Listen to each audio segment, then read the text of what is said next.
সাধু সন্ত্রদের উপস্থিতিতে শিলিগুড়ির কাওয়াখালী মাঠে সনাতন সংস্কৃতি সংসদের উদ্যোগে লক্ষ্য কণ্ঠে গীতা পাঠ হলো।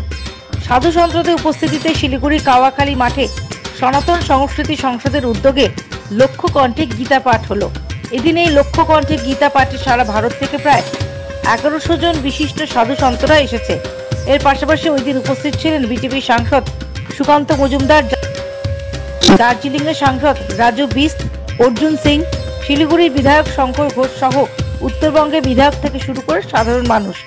এদিন বালুরঘাটের সাংসদ সুকান্ত মজুমদার জানান, পশ্চিমবঙ্গকে বাঁচাতে হলে হিন্দুদের সজাগ হতে হবে।